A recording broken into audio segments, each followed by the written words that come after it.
जनरञ्जन यमुनातीरवनचारि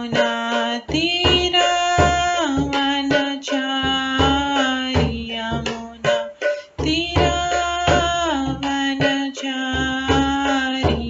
जय राधा माधव कुञ्ज बिहारी जय राधा माधव कुञ्ज बिहारी हरे कृष्णा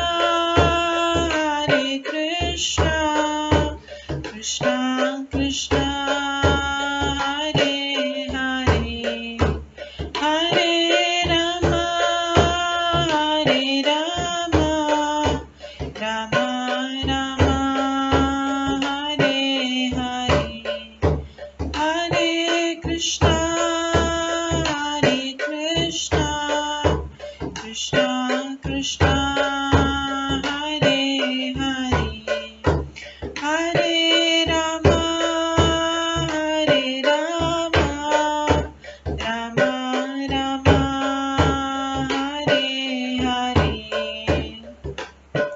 हरे कृष्णा कृष्णा कृष्णा हरे हरे हरे राम राम राम हरे हरे हरे कृष्णा कृष्णा कृष्णा हरे हरे हरे राम राम हरे हरे हरे कृष्णा कृष्णा कृष्णा हरे हरे हरे राम राम हरे हरे हरे कृष्णा कृष्णा कृष्णा हरे हरे हरे राम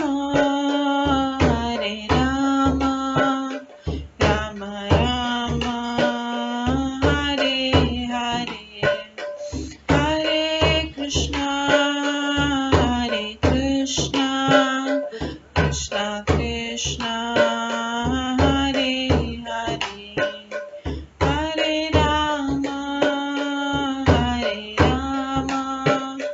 राम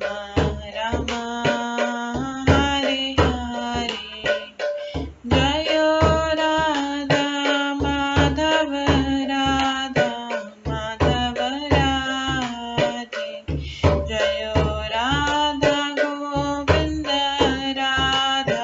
गोविंद राधे जय गौरनिताय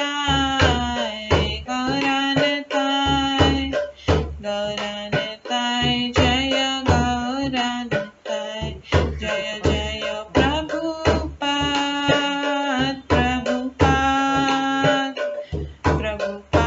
जय जय प्रभुपाद जय जय गुरुदेव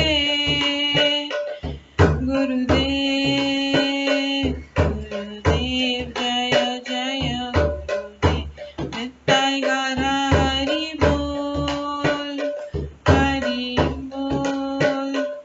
हरि बोल नित्य गौर हरि बोल गौर प्रेमानंदे हरि हरि बोल। हरे कृष्णा। आज की इस क्लास में सभी भक्तों का स्वागत है। हम मंगलाचरण से स्टार्ट करेंगे। ओम अज्ञानतिमिरन्धस्य ज्ञानाञ्जनशलाकया चक्षुरुन्मिलितं येन तस्मै श्रीगुरुवे नमः। श्रीचैतन्यमनोभीष्टं स्थापितं येन भूतले स्वयं रूप कदा मह्यं ददाति स्वपदान्तिकम्।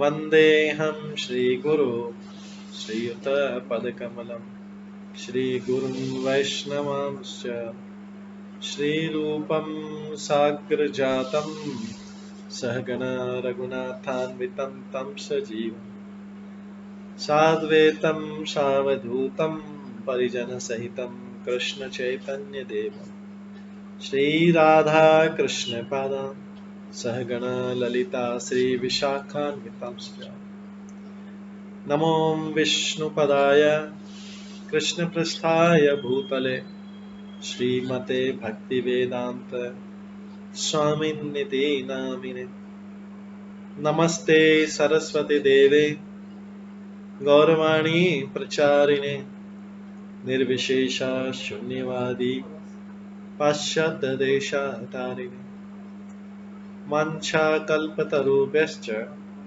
कृपा सिन्धुवैव च पतितानां पावनेभ्यो वैष्णवेभ्यो नमो नमः। जय श्री कृष्ण चैतन्य प्रभु नित्यानंद श्री अद्वैत गदाधर शिवासादि गौर भक्तवृंद। हरे कृष्णा कृष्णा कृष्णा हरे हरे हरे राम राम राम हरे हरे। ओम नमो भगवते वासुदेवाय। ओम नमो भगवते वासुदेवाय।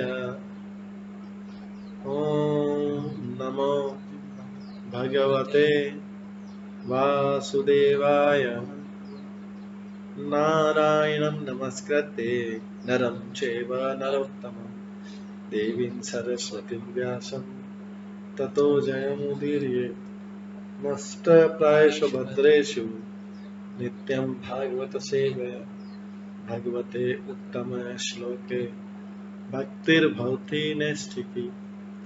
कृष्णाय वासुदेवाय देवकी नंदनाय च नन्दगोपकुमाराय गोविन्दाय नमो नमः। सर्ववेदान्तसारमे श्रीभागवतम् इष्यते तद्रसामृतात् नान्यत्र स्याद्रति क्वचित्। आराध्यो भगवान् ब्रजेश तनयस्तनधाम वृन्दावन रम्या काचिदुपासना व्रजवधूवर्गेण या कल्पिता।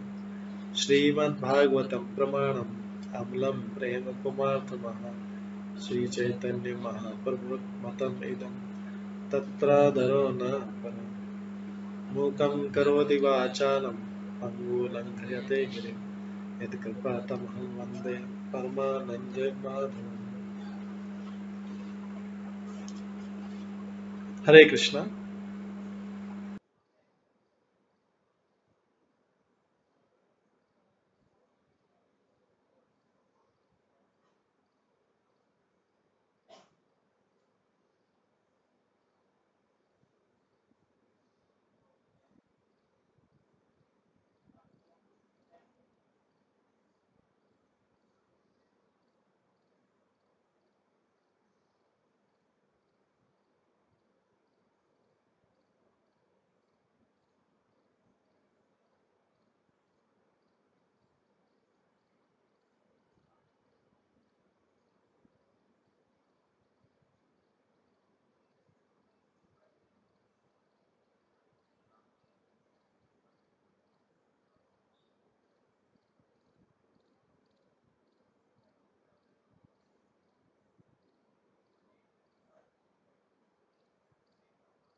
जो बोर्ड है ना लेल वाला उसी से ये लाइट बंद चालू है। पीछे से कुछ ना पंखे का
हरे कृष्णा।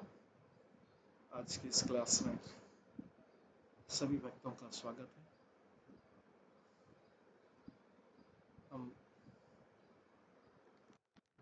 कल हम श्रवण कर रहे थे श्रीमद् भागवतम के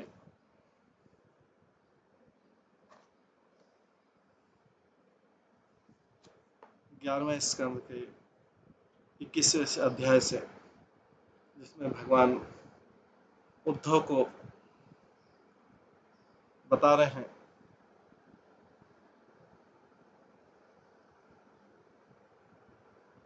कि किस प्रकार से भगवान उद्धव को 11वें स्कंद के 21वें अध्याय में बता रहे हैं वैदिक पथ की व्याख्या। वैदिक पथ में भगवान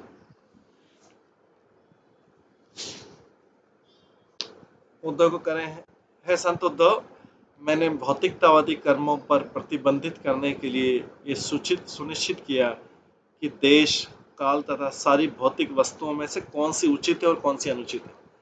भगवान यहाँ पे बहुत विस्तृत वर्णन कर रहे हैं कि उद्धव को इतना डिटेल ज्ञान उद्धव गीता में देके जा रहे हैं, इतना विस्तृत ज्ञान देके भगवान अभी अप्रकट होने का उनका समय आ चुका है। तो उद्धव को कह रहे हैं कि मैंने भौतिकतावादी कर्मों पर प्रतिबंधित करने के लिए सुनिश्चित कर लिया कि जिससे लोग गलती से भी भौतिकतावादी कर्म नहीं करें। उसके लिए किस स्थान, काल, भौतिक वस्तु में क्या उचित है और कौन सा अनुचित है। तो कौन से स्थान उचित है, ये कल हम श्रवण कर रहे थे 8वें श्लोक में। कौन से स्थान उचित है और कौन से स्थान अनुचित है।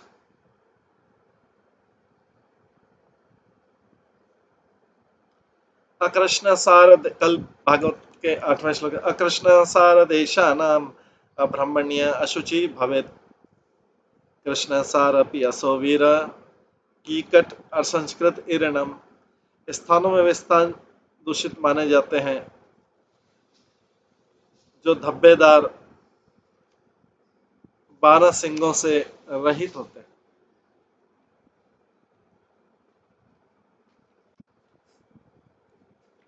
स्थानों में वे स्थान अनुचित माने जाते जो 12 सिंगों से रहित रहते हैं।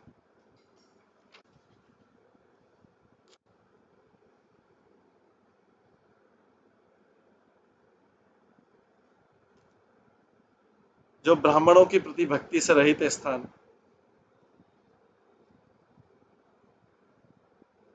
जहाँ धब्बेदार 12 सिंगे होते हैं किंतु जो सम्मानीय व्यक्ति से रहित होते हैं, तथा जहाँ कीकट जैसे प्रदेश एवं वे स्थान जहाँ स्वच्छता तथा संस्कारों की अवहेलना की जाती है, जहाँ मांस भक्षकों का प्राधान्य रहता है तथा जहाँ पृथ्वी बंजर होती है।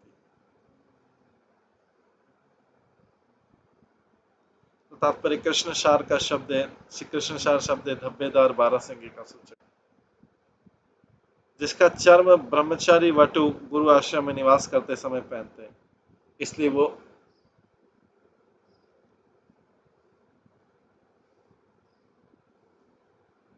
बारहसिंगा इसीलिए कहा गया। हिरण,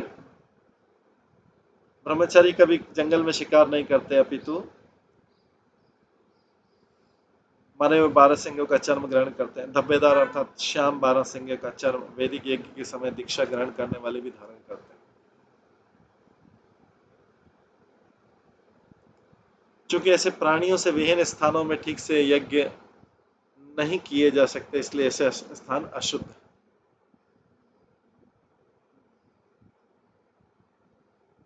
इतना नहीं, भले ही किसी स्थान के निवासी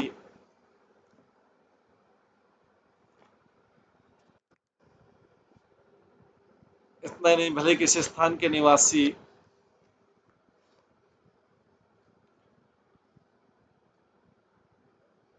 सकाम कर्म तथा अनुष्ठानिक यज्ञ करने में पटु हो, किंतु यदि वे भगवत भक्ति से देश भाव रखते हैं तो ऐसा भी स्थान दूषित है। श्री भक्ति सिद्धांत सरस्वती ठाकुर बतलाते हैं कि पहले बिहार तथा बंगाल प्रांत के प्रांत भगवत भक्ति से रहित थे, अतः वे अशुद्ध माने जाते थे।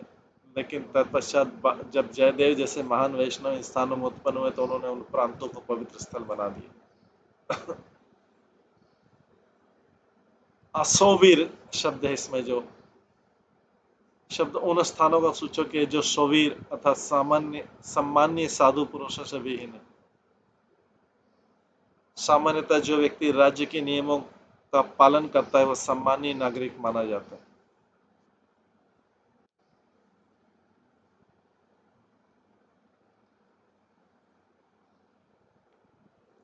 इसी तरह जो व्यक्ति ईश्वर के नियमों का दृढ़ता से पालन करना वह सुवीर अर्थात संस्कृत या सभ्य व्यक्ति माना जाता है, और जिस स्थान पर ऐसे बुद्धिमान व्यक्ति रहते हैं वह सोवीरम कहलाता है।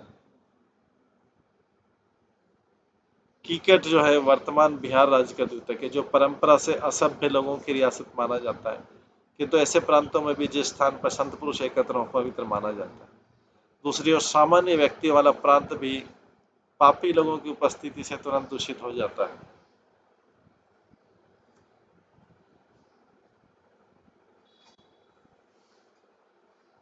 असंस्कृत सूचक है कि बाहरी सफाई के अभाव तथा आंतरिक सफाई के संस्कारों की अनुपस्थिति।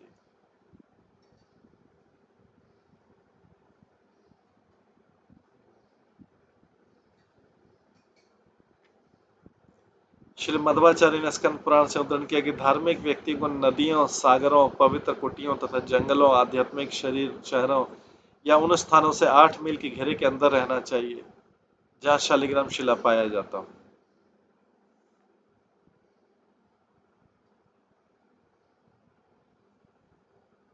अन्य सारे स्थलों को कीकट अर्थात दूषित समझा जाए, किंतु यदि ऐसे दूषित स्थान में भी श्याम बारहसिंगे पाए जाते हैं तो वहां रहा जा सकता है, जब तक पापी लोग वहां उपस्थित न हो।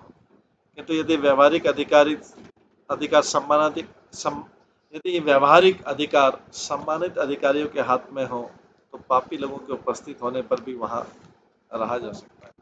यदि व्यावहारिक अधिकार सम्मानित अधिकारियों के हाथ में, जो संत लोग हैं उनके हाथ में। इसी तरह जहां कहीं विष्णु का अर्च वगैरह विधि पूर्वक स्थापित होकर पूजा जाता है वहां भी रहा जा सकता है। यहाँ पर भगवान पुण्य तथा पाप की विस्तृत व्याख्या करते हैं जो शुद्धि तथा शुद्धि पर आधारित है, इसलिए यहाँ शुद्ध तथा दूषित वास्थानों का वर्णन है।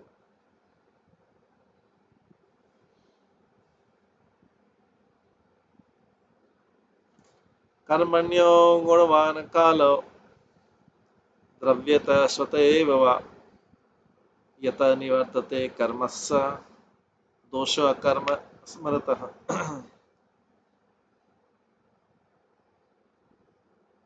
ये तो स्थान का, कौन सा स्थान पवित्र कौन सा नहीं।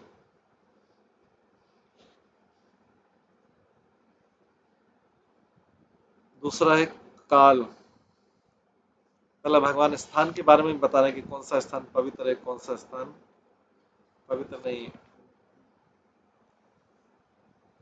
कोई काल विशेष तब शुद्ध माना जाता है जब वो अपनी प्रकृति से अथवा उपयुक्त साज सामग्री प्राप्त होने से मनुष्य के नियत कर्तव्य को करने के लिए उपयुक्त। वह काल जो किसी के कर्तव्य में बाधा को अशुद्ध माना जाता है।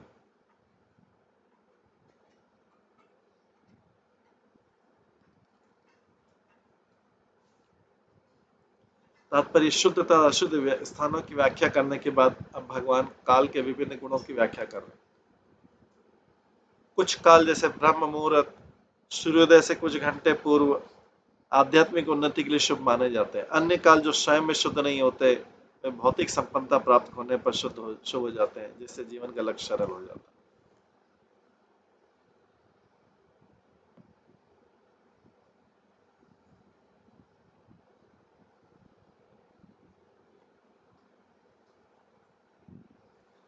राजनीतिक, सामाजिक या आर्थिक उत्पाद जिनसे धार्मिक कार्यों को संपन्न करने में बाधा हो अशुभ काल माने जाते हैं। इस तरह प्रसव के तुरंत बाद या ऋतुकाल में स्त्री दूषित मानी जाती है। वैसे अवसरों पर सामान्य धार्मिक कर्म नहीं कर सकती, इसलिए ये अशुभ तथा अशुद्ध काल माने जाते हैं। श्री भक्ति सिद्धांत सरस्वती ठाकुर बतलाते हैं कि समस्त कालों में वह क्षण सबसे शुभ होता है जब मनुष्य को भगवत कृपा प्राप्त होती है।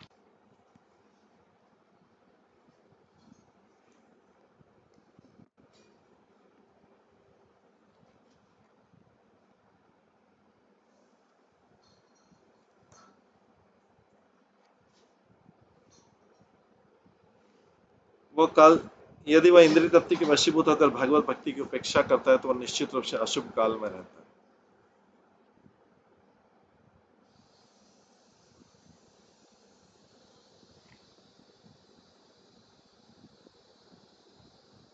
इसलिए जिस क्षण उसे भगवान या भगवान की भक्ति की संगति प्राप्त होती है वह सर्वाधिक अशुभ काल है, वो सर्वाधिक शुभ काल है, और ऐसी संगति को खो देना सर्वाधिक अशुभ काल है।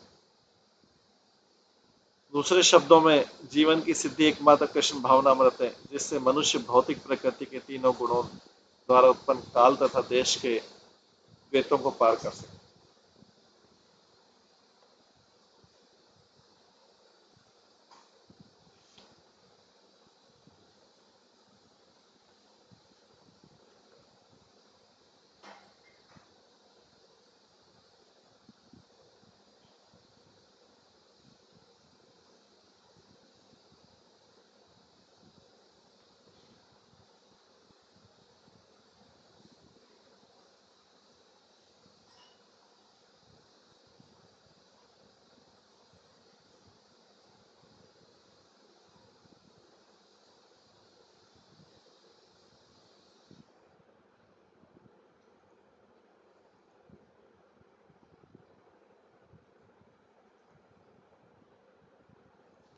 दसवें श्लोक में द्रवस्य शुद्धि अशुद्धि च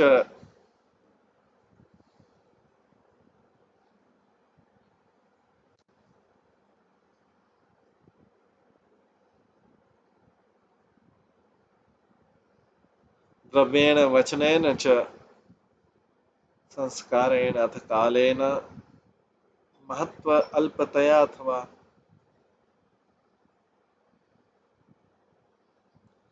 किसी वस्तु की शुद्धि अशुद्धि की स्थापना दूसरी वस्तु के संप्रयोग से, शब्दों से, अनुष्ठानों से, काल के प्रभाव से अथवा अपेक्षित महत्व से की जाती है। तो पहला स्थान हुआ, फिर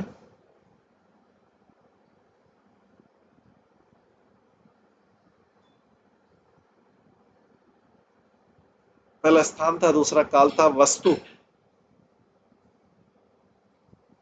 किसी वस्तु की शुद्धि या अशुद्धि की स्थापना दूसरी वस्तु के संप्रयोग से, शब्दों से, अनुष्ठानों से, काल के प्रभाव से अथवा अपेक्षित महत्व से की जाती है। तात्पर्य, वस्त्र स्वच्छ जल से शुद्ध होता है और मूत्र आदि लगने से अशुद्ध हो जाता है।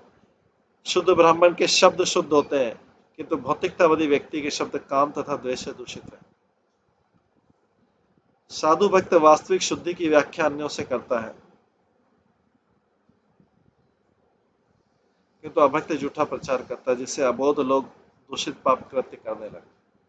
शुद्ध अनुष्ठान भगवान की तुष्टि हेतु होते हैं, जबकि भौतिकतावादी उत्सवों से लोग भौतिकतावादी तथा आसुरी कृत्य करने लगते। संस्कारण शब्द यह भी सूचित करता है कि किसी वस्तु की शुद्धि या अशुद्धि अनुष्ठानों को पूरा करने के विधि विधानों द्वारा निश्चित की जाती है। उदाहरण, देव पर चढ़ाए जाने वाले फूल को जल से शुद्ध कर लेना चाहिए। सूखे फल या चखे हुए फल दूषित हो जाता है तो उन्हें देव पर नहीं चढ़ाना चाहिए, सूंघे हुए या चखे हुए फल। कालीन शब्द सूचित करता है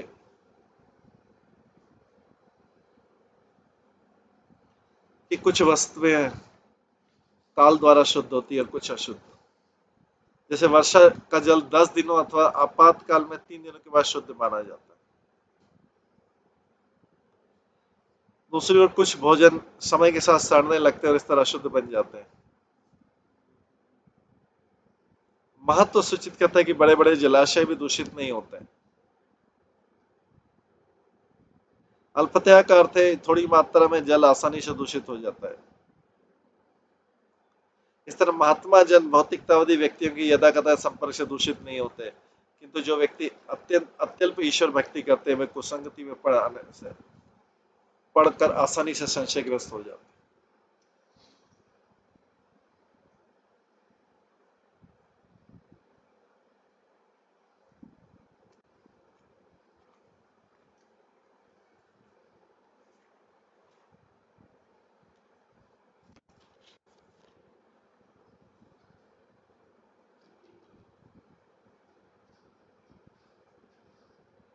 इस तरह सारे पदार्थों की शुद्धि तथा अशुद्धि को अन्य वस्तु के सम्मेल से जैसे वाणी, संस्कार, काल एवं महत्व के अनुसार निश्चित किया जा सकता है।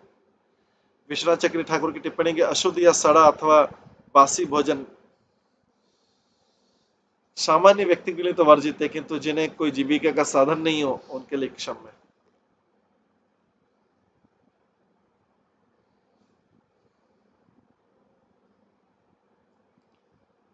शक्तिया शक्तिया अथवा बुद्धिया समृद्धिया च यतात्मने अघम कुर्वन्ति ही यथा देश अवस्था अनुसारतः। आगे बोलते अशुद्ध वस्तु किसी व्यक्ति पर पाप लगा सकती है अथवा नहीं भी लगा सकती, जो व्यक्ति की शक्ति अथवा दुर्बलता, बुद्धि, संपत्ति, स्थान तथा भौतिक स्थिति के पर निर्भर करता है।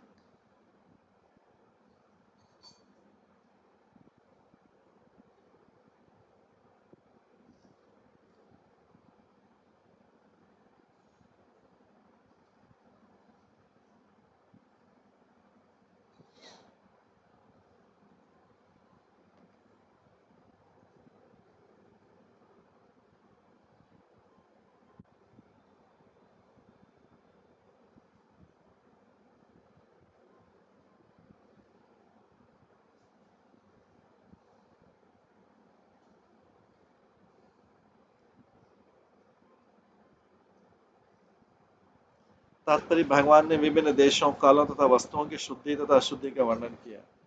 प्रकृति के नियम के अनुसार जो अशुद्ध है वो किसी मनुष्य को उसकी स्थिति के अनुसार दूषित कर सकते हैं।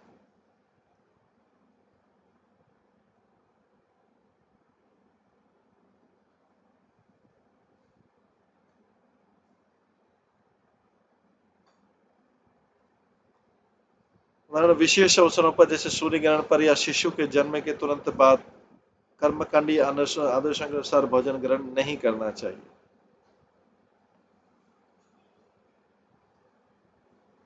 किंतु यदि कोई शारीरिक रूप से क्षीण है तो भोजन कर सकता है, उसे अशुद्ध नहीं माना जाता। सामान्य तो लोग शिशु जन्म के बाद 10 दिन अत्यंत शुभ मानते हैं,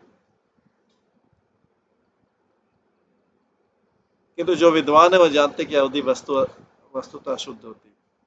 इस नियम से अनभिज्ञता के कारण कोई दंड पाने से नहीं बच सकता, किंतु जो जानबूझकर पाप करता है वह अत्यंत पवित्र पतित माना जाता है। जहां तक समृद्धि की बात है, फटे पुराने तथा मैले कुचेले वस्त्र या अस्त आवास किसी धनी व्यक्ति के लिए अशुद्ध हो सकते हैं, किंतु निर्धन के लिए ग्राह्य होते हैं। देश शब्द सूचित करता है कि सुरक्षित तथा शांत स्थान में धार्मिक अनुष्ठान करने के लिए मनुष्य बाध्य है, किंतु संकटपूर्ण अथवा शांति स्थिति होने पर गौण नियमों की यथागत उपेक्षा क्षम्य है। भगवान एक नियम बता रहे हैं। स्वस्थ व्यक्ति को चाहिए कि देवताओं को नमस्कार करे, धार्मिक उत्सव में सम्मिलित और अपने नियत कर्म को करे, किंतु एक बालक या रोगी व्यक्ति को ऐसे कर्म न करने की छूट दी जा सकती है। जैसा कि अवस्था शब्द से सूचित होता है, श्री रूप गोस्वामी ने कहा है, अन्य अभिलाषिता शून्य ज्ञान कर्मादि अनावृतम अनुकूल्य कृष्णानुशीलनम भक्तिरुत्तम।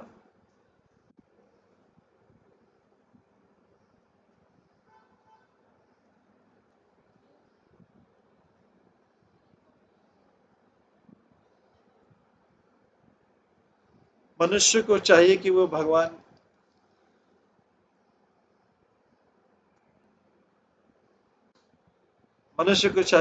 कृष्ण की दिव्य भक्ति अनुकूल होकर और सकाम कर्म में मानसिक चिंतन के द्वारा भौतिक लाभ की किसी आकांक्षा से रहित होकर करे।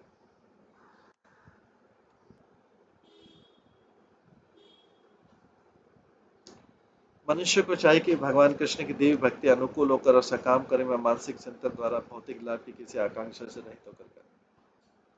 यही शुद्ध भक्ति कहलाती है।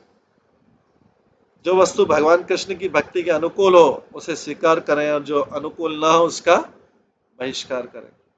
वह प्रामाणिक गुरु से ईश्वर की सेवा करने की विधि सीखे और अपने जीवन को सदैव शुद्ध तथा चिंता मुक्त रखे।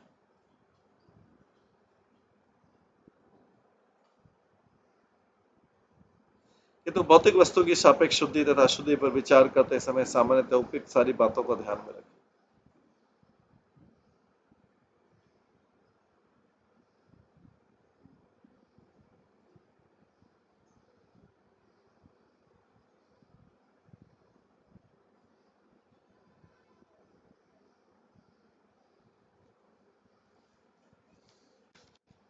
धान्यदारो अस्ति तन्तूनां रस तेजश्चर्मणां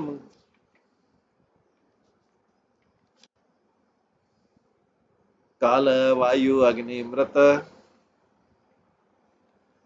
काल वायु अग्निमृतो ये पार्थियानाम युत अयुक्त अयुत। अन्न, लकड़ी के पात्र, अस्थि से बने पदार्थ, धागे, द्रव, अग्नि से प्राप्त वस्तुएं, चमड़े तथा मिट्टी से बनी वस्तुएं, ये सब काल, वायु, अग्नि, पृथ्वी तथा जल के द्वारा अलग अलग से अथवा उनके मिले जुले रूप से शुद्ध हो जाती है।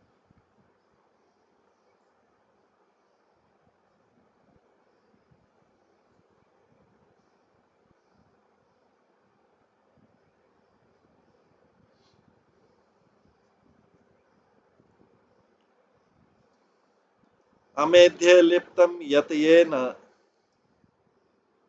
गंध लेपम व्यपोहति भजते प्रकृतिम तस्य तत् शौचम तावत इष्यते। कोई शुद्ध करने वाला पदार्थ तब उपयुक्त माना जाता है जब उसके लगाने से किसी दूषित व्यक्ति की वस्तु की दुर्गंध या गंदी परत हट जाए और वो अपने पूर्व प्रकृति प्राप्त कर ले।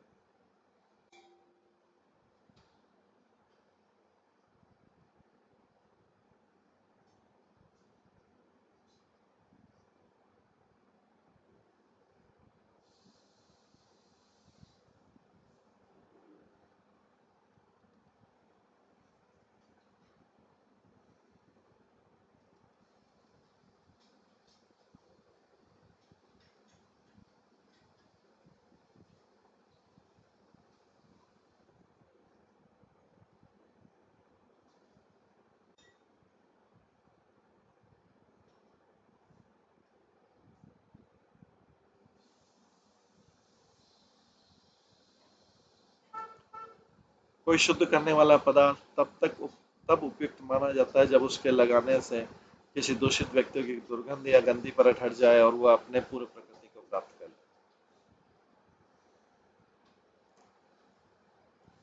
तात्पर्य, लकड़ी का सामान, रसोई के बर्तन, वस्त्र तथा अन्य वस्तुओं को मल कर क्षार या अम्ल अथवा जल के द्वारा शुद्ध किया जा सकता है।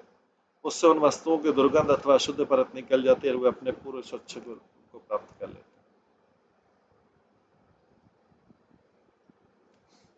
स्नान, दान, तपावस्था, वीर्य, संस्कार, कर्म भी व्रत स्मृति आत्मनः शौचम शुद्धि कर्माचरेत द्विज। स्नान, दान, तप, आयु, निजी बल, संस्कार, नियत कर्म तथा उन सबसे पर मेरे स्मरण तथा द्वारा आत्मशुद्धि की जा सकती है। भगवान बोले आत्मशुद्धि कैसे की जा सकती? स्नान, दान, तप, आयु, निजी बल, संस्कार, नियत कर्म तथा उन सबसे ऊपर मेरे स्मरण द्वारा आत्मशुद्धि की जा सकती है। ब्राह्मण तथा अन्य द्विजातियों को अपना अपना विहित कर्म को करने के पूर्व ठीक से शुद्ध हो लेना चाहिए। तात्पर्य, अवस्था शब्द सूचित करता है कि जब बालक तथा बालिकाएं छोटे हों तो उन्हें बालपन की अबोधता द्वारा शुद्ध रखा जा सकता है, और जब वे बड़े हो जाते हैं तो उन्हें उचित शिक्षा तथा कार्य में लगाकर शुद्ध किया जा सकता है।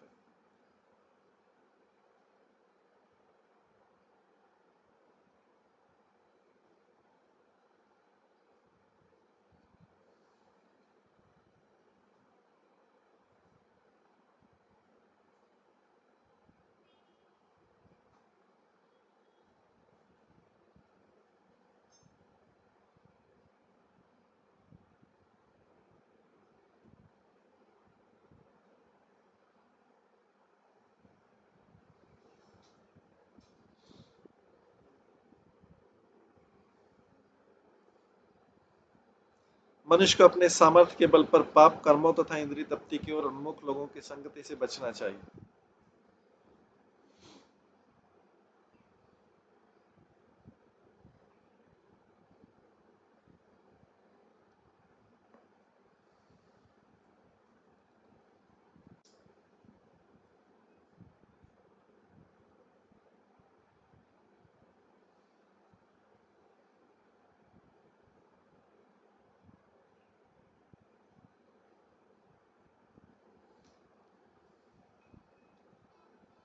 कर्म वहां पर नियत या विहित कर्तव्यों जैसे गुरु तथा अर्च वगैरह के पूजन, नित्य 3 समय गायत्री मंत्र का जप तथा दीक्षा ग्रहण करने का द्योतक है।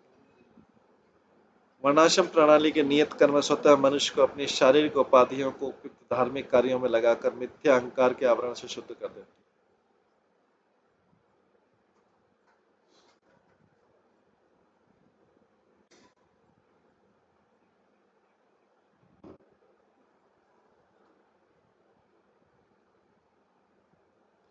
ब्राह्मणों, क्षत्रियों, वैश्यों, शूद्रों, ब्रह्मचारी, वानप्रस्थों, वानप्रस्थों तथा सन्यासियों के विशिष्ट कर्मों का वर्णन पहले स्कंद में भगवान कर चुके हैं। यहाँ पर सबसे महत्वपूर्ण मत स्मृतियां अंततोगता कृष्ण भावना के अतिरिक्त अन्य किसी विधि से मोह के दूषण से नहीं बचा जा सकता।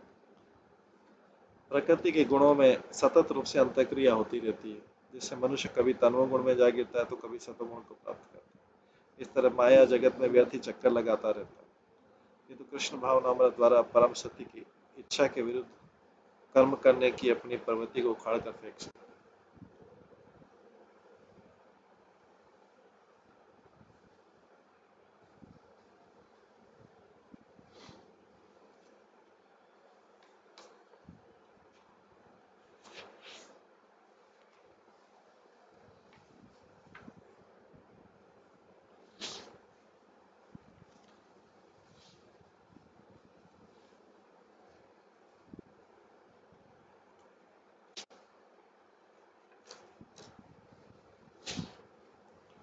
तो कृष्ण भावनामृत द्वारा वो परम सत्य की विरुद्ध कर्म करने की अपनी प्रवृत्ति को उखाड़ फेंकता है और तब वो माया के पास से मुक्त हो जाता है और भगवत धाम को प्राप्त होता है।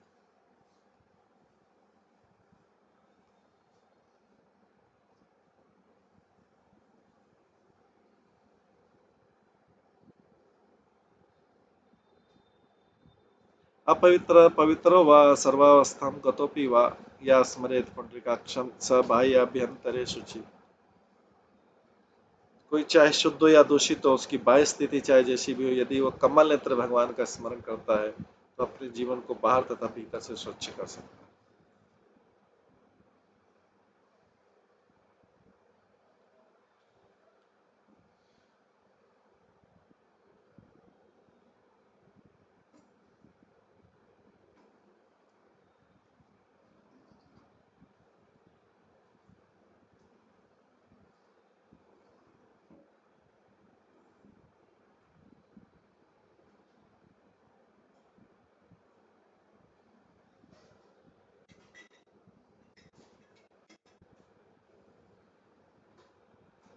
चैतन्य महाप्रभु ने संस्तुति की कि हम भगवान के नामों का निरंतर कीर्तन करें। हरे कृष्ण कृष्ण कृष्ण हरे हरे, हरे राम राम राम हरे।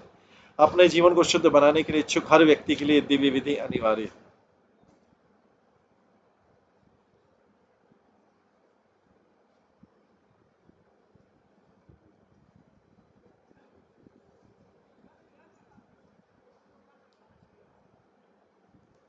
मंत्रस्य च परिज्ञानम कर्म शुद्धि मदर्पणम धर्म संपद्ये षडवी अधर्म तु विपर्यय।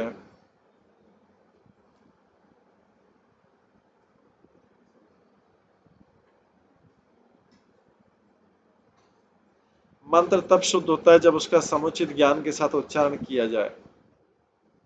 मंत्र तब शुद्ध होता है जब उसका समुचित ज्ञान के साथ उच्चारण किया जाए तथा कोई कर्म तब शुद्ध होता है जब मुझे अर्पित किया जाए।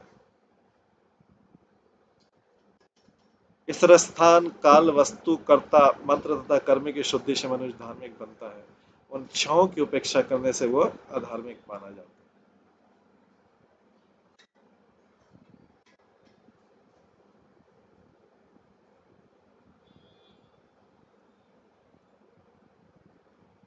तात्पर्य मंत्र को प्रामाणिक गुरु से ग्रहण किया जाता है, जो शिष्य को मंत्र की विधि, अर्थ और चरम उद्देश्य बतलाता है। इस युग में प्रामाणिक गुरु अपने शिष्य को महामंत्र देता है, अर्थात हरे कृष्ण का मंत्र देता है।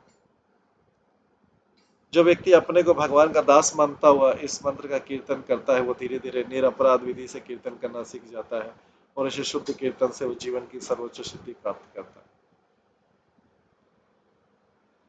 यहाँ पर भगवान शुद्धि तथा अशुद्धि विषय का अपनी व्याख्या का समापन करते हैं, जो अंततः धार्मिक तथा अधार्मिक जीवन के रूप में प्रकट है।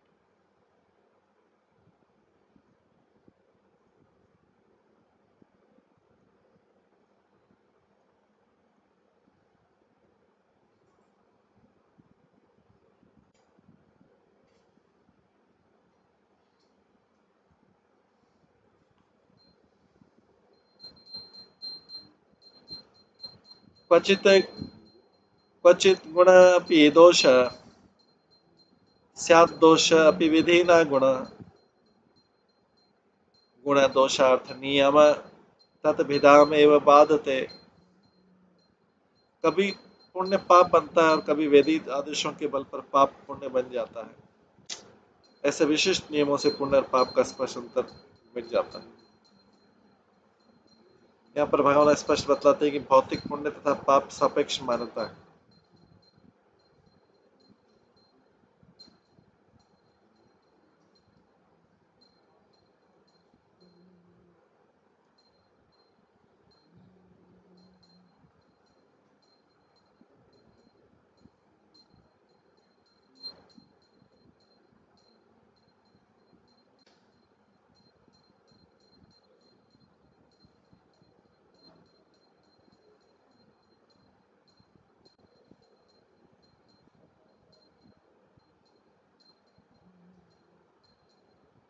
उदाहरण यदि पड़ोसी के घर में आग लगी हो, तो यहाँ पे उदाहरण दिया जाए, और यदि कोई व्यक्ति घर में दीवार में छेद करके फंसे हुए परिवार को निकालता है तो उससे संकट की स्थिति के कारण वो व्यक्ति पवित्र भी माना जाता है। किंतु सामान्य स्थिति में यदि कोई व्यक्ति अपने किसी पड़ोसी के घर में छेद करता है या पड़ोसी की खिड़की तोड़ देता है तो अपराधी माना जाता है। इसी तरह जो व्यक्ति अपनी पत्नी तथा बच्चों को छोड़ देता है वो गैर जिम्मेदार माना जाता है, विचारहीन व्यक्ति माना जाता है। किंतु यदि वही व्यक्ति संन्यास ले लेता है और अपने उच्च पद पर बना रहता है तो अत्यंत साधु पुरुष माना जाता है। अतः पाप पुण्य तथा पाप विशेष परिस्थितियों पर निर्भर करते हैं, कभी कभी उनमें भेद कर पाना कठिन होता है।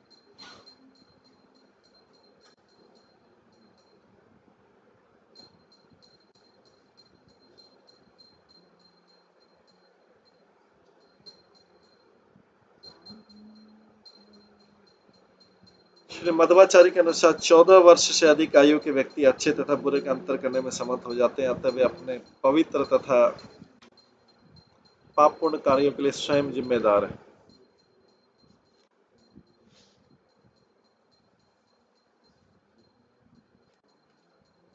इसके विपरीत अज्ञान में डूबे रहने वाले पशुओं को न तो उनके अपराधों के लिए दोष दिया जा सकता है और न ही अज्ञान जनित तथाकथित अच्छे गुणों के लिए प्रशिक्षित किया जा सकता है।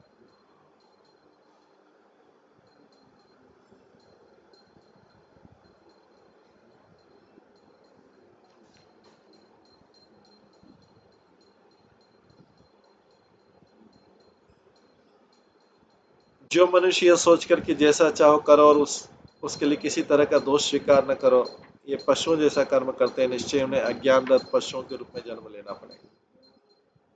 यही नहीं, कुछ अन्य मूर्ख व्यक्ति भी हैं जो पाप पुण्य तथा पाप की सापेक्षता को देखकर निष्कर्ष निकालते हैं कि परम पूर्ण अच्छाई कहीं नहीं है। ये तो समझ लेना चाहिए कि कृष्ण भावना मत सबसे पूर्ण रूप से उत्तम है, क्योंकि इसमें उस परम सत्य भगवान के प्रति पूर्ण आज्ञाकारिता होती है, जिसकी अच्छाई शाश्वत तथा सर्वोपरि। जो लोग भौतिक पुण्य तथा पाप का अध्ययन करना चाहते हैं उन्हें अंततः विषय की सापेक्षता तथा परिवर्तनशीलता के कारण निराश होना पड़ता है। इसलिए मनुष्य को कृष्ण भावना मत का आध्यात्मिक पद प्राप्त करना चाहिए, क्योंकि वही विहित तथा सभी परिस्थितियों में पूर्ण है।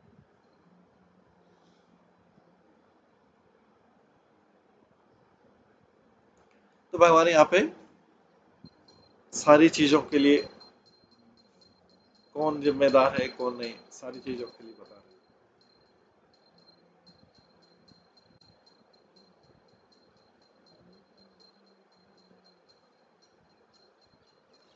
समान कर्माचरणम पतितानां न पातकम औत्पत्तिक गुणा संगन न शयान पतति अध।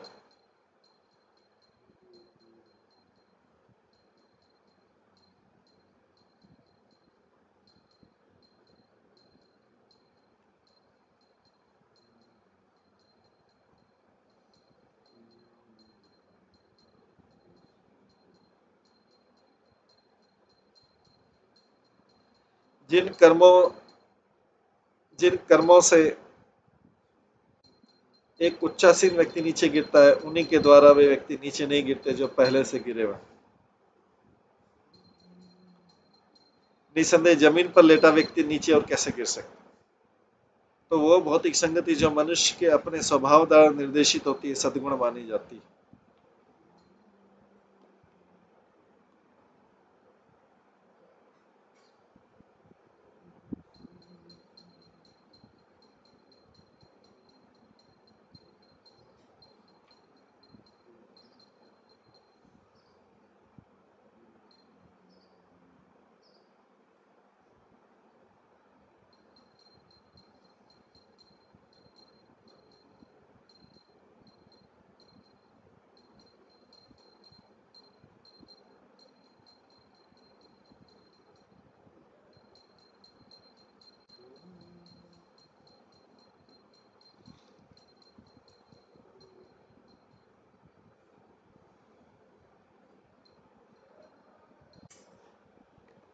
तात्पर्य यहाँ पे भगवान भौतिक पुण्य तथा पाप का निर्धारण करने में दुविधा का और आगे वर्णन करते हैं। यद्यपि किसी विरक्त सन्यासी के लिए स्त्री संसर्ग घोर निंदनीय है, किंतु वही संसर्ग एक गृहस्थ के लिए पवित्र है, क्योंकि अपने स्त्री के साथ पास उपयुक्त समय में प्रजनन करने के लिए उसे वैदिक आदेश प्राप्त है।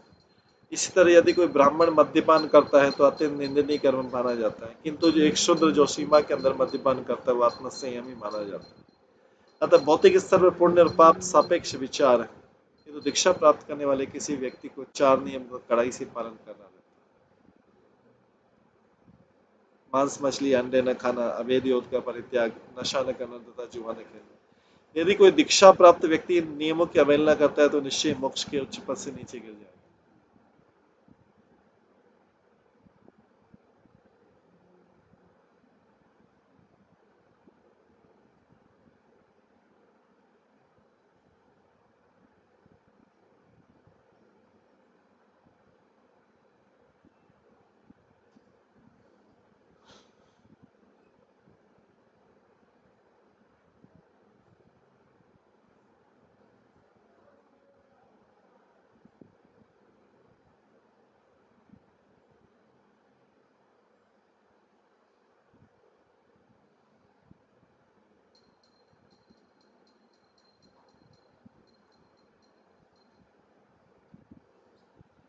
यतो यतो निवर्तेत विमुच्य ततः ततः एष धर्म नृणां क्षेम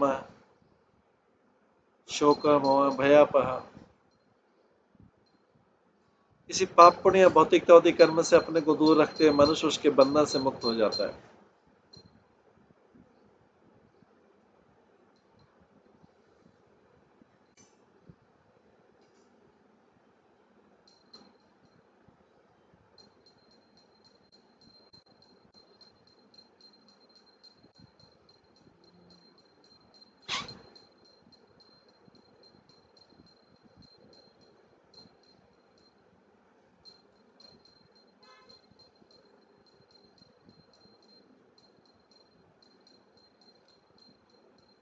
ऐसा त्याग मनुष्य के धार्मिक तथा कल्याण पर जीवन की आधार भूमि है। यह सारे शोक मोह तथा भय को दूर कर देता है।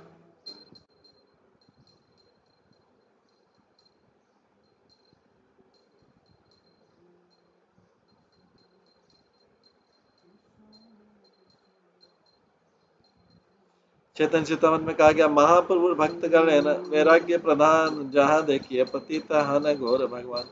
त्यागी श्री चैतन्य महाप्रभु के भक्तों का जीवन आधार है। उस त्याग को देखकर भगवान श्री चैतन्य महाप्रभु अत्यंत तुष्ट होते हैं।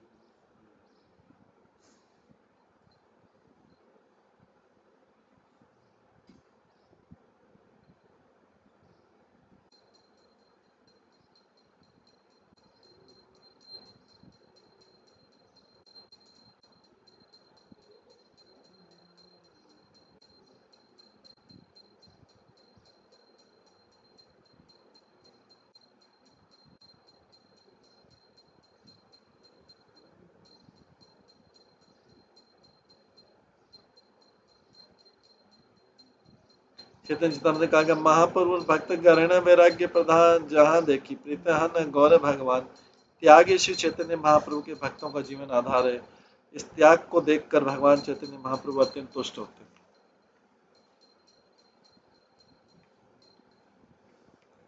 मनुष्य मिथ्या अहंकारवश अपने को ही कर्मों का स्वामी और भोक्ता मानता है, और वस्तुतः भगवान कृष्ण ही हमारे कर्मों के स्वामी तथा भोक्ता है। तो कृष्ण भावनामृत में इस तथ्य की अनुभूति हो जाने से असली वैराग्य प्राप्त होता है। हर व्यक्ति को अपना कर्म भगवान की भेंट के रूप में करना चाहिए, तब भौतिक बंधन की संभावना नहीं रहेगी।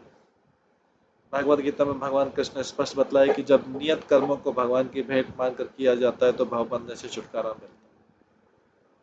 पाप कर्म भगवान को अर्पित नहीं किए जा सकते, इसलिए उनका सर्वथा परित्याग करना चाहिए। वास्तव में पाप तथा पुण्य में अंतर इसलिए नहीं किया जाता कि जीव पुण्यात्मा बने और भगवान की शरण में जाने के पात्र बन सके। भगवद गीता में कहा कि ये शाम त्वंतकरम पापम जनानाम पुण्य कर्मणाम ते द्वंद्व मोह निर्भुक्ता भजते माम दृढ़वता। जिन मनुष्यों ने पूर्व जन्मों में तथा इस जन्म में पुण्य कर्म किए हैं और जिनके पाप कर्मों का पूर्णतः उच्छेदन हो चुका है और जो मोह के द्वंद्वों से मुक्त हो जाते हैं, वे संकल्प पूर्वक मेरी सेवा में तत्पर होंगे।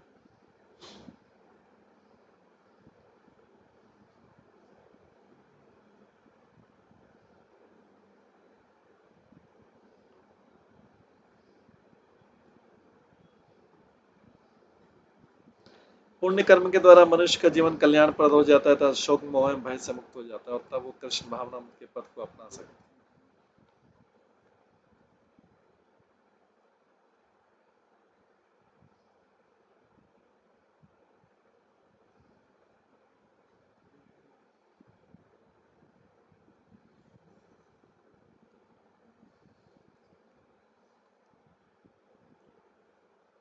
आगे बोले विषयेषु गुणाध्यासात् पुंसः संगतः भवेत् संगात् तत्र भवेत् कामात् एव कलीनृणाम। जो व्यक्ति भौतिक इंद्रिय विषयों को अभिष्ट मान लेता है वह निश्चित रूप से उनमें आसक्त हो जाता है। ऐसी आसक्ति से काम उत्पन्न होता है और यही काम लोगों में कलह उत्पन्न करता है।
जो व्यक्ति भौतिक इंद्रिय विषयों को अभिष्ट मान लेता है वह निश्चित रूप से उनमें आसक्त हो जाता है। ऐसी आसक्ति से काम उत्पन्न होता है, ये काम लोगों में कलह उत्पन्न करता है। तात्पर्य मनुष्य जीवन का असली लक्ष्य भौतिक इंद्रिय तृप्ति की नहीं होना चाहिए, क्योंकि मानव समाज में कलह का आधार यही है। यद्यपि वैदिक वाक्य में कभी कभी इंद्रिय तृप्ति की अनुमति देता है, किंतु वेदों का चरम उद्देश्य वैराग्य है, क्योंकि वैदिक संस्कृति ऐसी किसी वस्तु की संस्तुति नहीं कर सकते जिससे मानव जीवन में बाधा उत्पन्न। कामी पुरुष सहज ही क्रुद्ध उठता है और जो भी उसकी काम इच्छाओं में बाधा उत्पन्न करता है वो उसका शत्रु बन जाता है।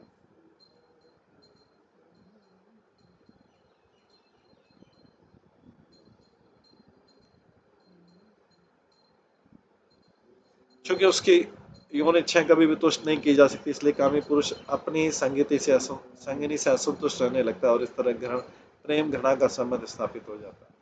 कामी पुरुष अपने को ईश्वर की सृष्टि का भोक्ता मानता है, इसलिए वह गर्व एवं मिथ्या प्रतिष्ठा से युक्त रहता है। ऐसा कामी गर्मीला व्यक्ति कभी भी प्रामाणिक गुरु के चरणों में आत्मनिवेदन करने की ओर आकर्षित नहीं होता। फलतः अवैध यौन के प्रति आकर्षण कृष्ण भावनामृत का, जो कि भगवान के प्रतिनिधि के समक्ष विनीत आत्मसमर्पण आधारित है, ये प्रत्यक्ष शत्रु। भगवान कृष्ण ने भगवद गीता में कहा, अवैध यौन इस दुनिया का सर्वभक्षी पापी शत्रु।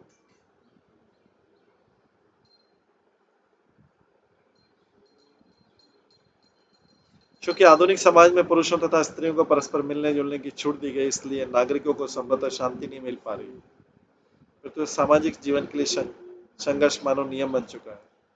यह उस अज्ञानग्रस्त समाज का लक्षण है जो भौतिक शरीर को सर्वोच्च कल्याण मानता है। जैसा कि विशेष गुणा ध्यान साथ,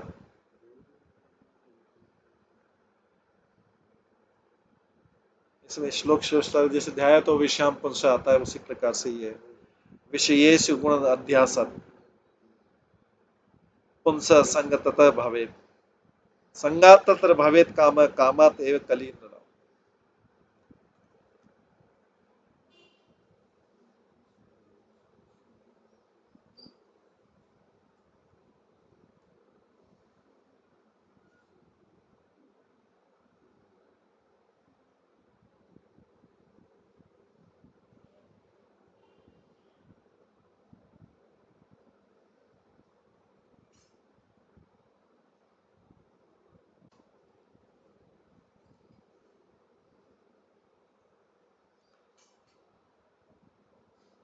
ये उस, क्योंकि जो ये यहाँ पर बताया गया विशेष गुणाध्यास शब्द द्वारा वर्णन, जिसे अपना शरीर प्रिय वो निश्चित रूप से विषय वासना से ग्रस्त रहेगा,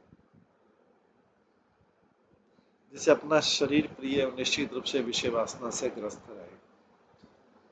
इस प्रकार से भगवान उद्धव को वैसा ही ज्ञान दे रहा है जैसे भगवान ने भागवत गीता में अर्जुन को ज्ञान दिया था। वास्तव में ये श्लोक तो वैसा ही जैसे